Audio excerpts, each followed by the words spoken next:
សួស្តីចូលមកកាន់សាច់រឿងថ្មីបែបលក្ខណៈ BL តែលក្ខណៈបិសាចជក់ឈាមទាំងអស់គ្នាឡើងថ្មីសាឡាងហ្មងណាដោយដើមសាច់រឿងយើងឃើញថាមានស្ត្រីម្នាក់ហ្នឹងគាត់ពងតែ3កូនគាត់ហត់ហើយពេលហ្នឹងក៏មានដូចជាបិសាចជក់ឈាមហ្នឹងឯងអ្នកនរគ្នាមកខំកគាត់ហើយបន្ទាប់មក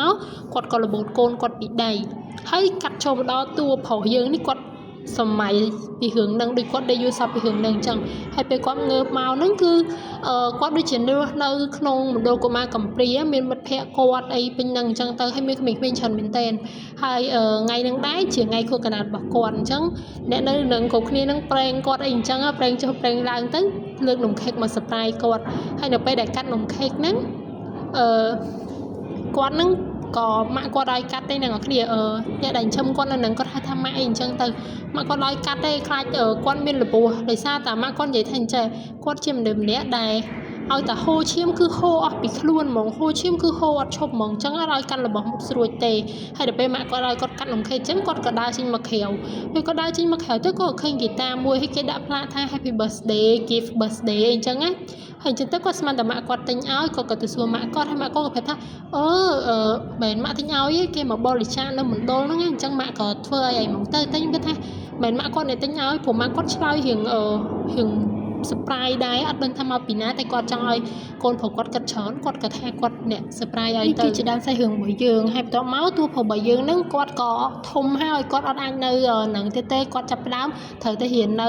ក្រុងថេបទៅរៀននៅសាកលវិទ្យាល័យហើយចាប់ផ្ដើមរកលុយរកការងារធ្វើដោយខ្លួនឯងហើយដោយសារតែគាត់ធំហើយអញ្ចឹងគាត់អាចនឹងរកលុយដើម្បីជួយមណ្ឌលដែលបានចំគាត់តាំងពីតូចមកវិញពេលដែលគាត់មកនៅទីក្រុងនៅដំបូងហ្នឹងគាត់មិនមកម្នាក់ឯងទេគាត់មកជាមួយនឹងមិត្តភ័ក្តិរបស់គាត់ម្នាក់ទៀតម្នាក់នេះឈ្មោះតុនខ្លាហើយគាត់ឈ្មោះថាតុង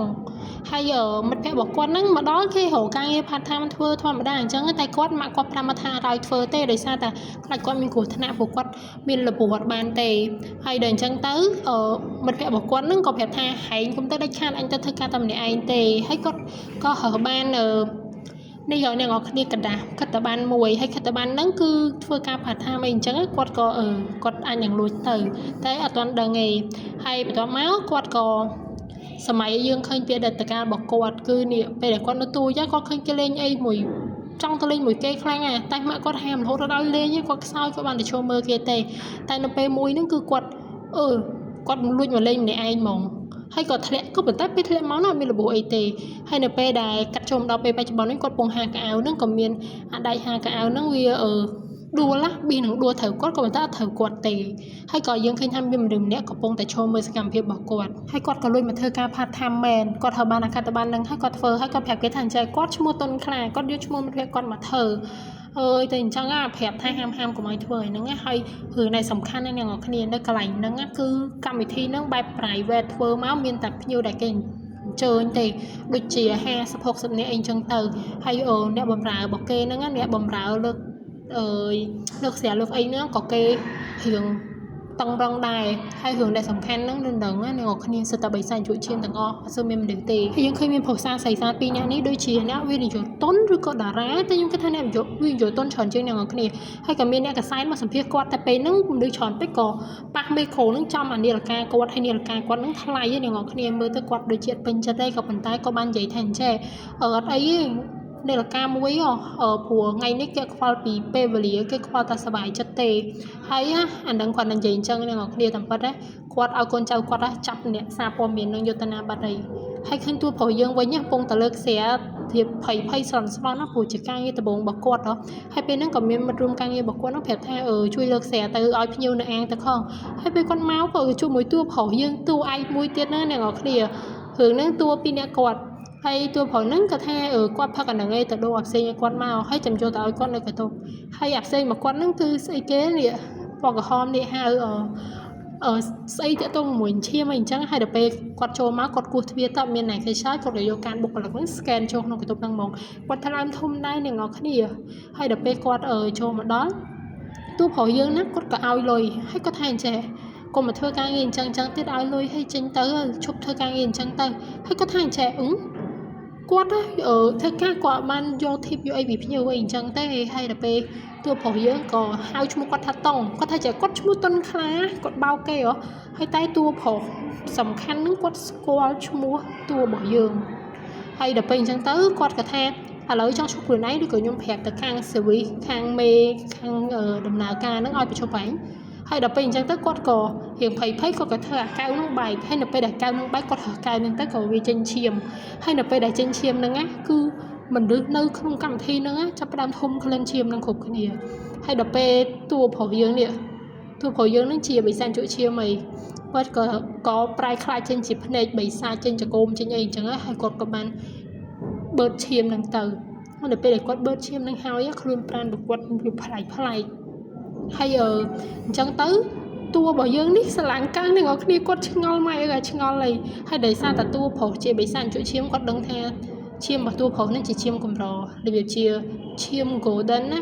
ដែលមនុស្សដែលពពួកបិសាចជក់ឈាមនោះត្រូវការឈាមនឹងខ្លាំងមែនតើអញ្ចឹងគាត់ដឹងថាតិចទៀតមានអ្នកឡើងមហោហើយដល់អញ្ចឹងទៅគាត់សុខចិត្តយកតួប្រុសហ្នឹងបាយកញ្ចក់លោតមកហ្មងអ្នកនរគ្នាហើយលោតមកពឹបធ្លាក់មកក្នុងឡានហ្មងគេនិយាយថាគេមានថាមពលពិសេសហ៎ហើយដល់ពេលតួប្រុសយើងដឹងតែខ្លួនឯងតែចេញឈាមហើយឈប់បើគាត់ភ័យគាត់ថាជូនគាត់ទៅពេទ្យហើយដល់តួបិសាចជក់ឈាមហ្នឹងគាត់ថាយកដៃមកនេះមកគាត់គ្រាន់តែផ្លុំឯណោះគ្នាជាហ្មងហើយដល់ជឿតួប្រុសយើងចាប់តាមស្អីគេហ្នឹងរឿងអីកាត់ឡើងហ្នឹងធ្វើអញ្ចឹងបានទៀតហើយទៅតួបិសាចជក់ឈាមគាត់ដឹកគាត់មកផ្សារមួយហើយដល់គាត់ឃើញថាគេភ្លេចខ្លួនដើរគេភ្លេចខ្លួនគាត់ហ្នឹងក៏រត់ចោលគេហើយដល់ពេលដែលរត់ចោលគេរត់មកដល់ជួបកូនក្មេងមួយហើយកូនក្មេងហ្នឹងក៏ត្រូវបានម្ចាស់ហាងសាច់ជ្រូកហ្នឹង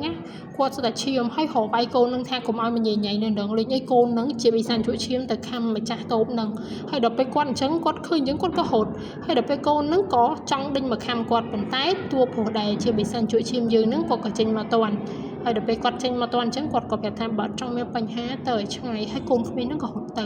ហើយតួប្រុសរបស់យើងហ្នឹងក៏នាំតុងហ្នឹង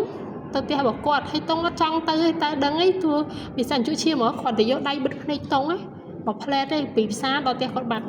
ហើយដល់ពេលមកដល់មានម៉ែដោះរបស់តួបិសាចជក់ឈាមហ្នឹងហើយគាត់ក៏ប្រាប់ថាអញ្ចឹងអ្នកប្រុសតុងអាចនឹងទទួលយកអត់ទាន់បានទេតែចាំគាត់និយាយប្រាប់ទិញដងអ្នកប្រុសនឹងយល់ទេហើយតុងយើងអត់មានយល់អីទាំងអស់ហ្មងអ្នកនរគ្នា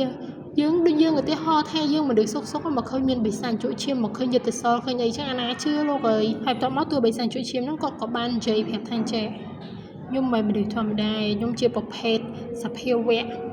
ដែលត្រូវការឈាមមនុស្សដើម្បីរស់ចឹងទៅតុងក៏ដឹងហ្មងបិសាចជក់ឈាម vampire ដល់អញ្ចឹងទៅគាត់ចង់រត់ទៀតតែរត់ទៅណារួចយល់រត់រួចគេមាន super power គេត្រូវតែឈ្នះគាត់គេឲ្យទៅឆ្វេងទៅស្ដាំទៅហើយគាត់ក៏បាននិយាយប្រាប់តួប្រុសថាតួប្រុសហ្នឹងគឺជាប្រភេទមនុស្សដែលមានឈាមដ៏ពិសេសដែលបិសាចជក់ឈាមគ្រប់គ្នានឹងចង់បានហើយគាត់មានតួនាទីមួយគឺតាមការពារតួប្រុសគាត់ការពារតួប្រុសមកយូរហើយសម្បីអាការនៅទូចហ្នឹងឡើងលេងអាដែកហ្នឹងធ្លាក់មកហ្នឹងគាត់អ្នកធរទេហើយសម្បីអាពេលហាកៅអៅហ្នឹងអាដៃហាកៅអៅហ្នឹងប៊ីសដួលលំលើគាត់ក៏គាត់នឹងអ្នកធរដែរគាត់ប្រាប់ថាគាត់ការពារតួប្រុសហ្នឹងហើយតួប្រុសស្រឡាញ់កាំងទៀតអត់ដឹងខ្យល់អីទេសម្រាប់ភាពមួយរបស់យើងគឺចាប់តែនេះឯងអ្នកនរគ្នាចាំជួបគ្នានៅភាព2បាយបាយ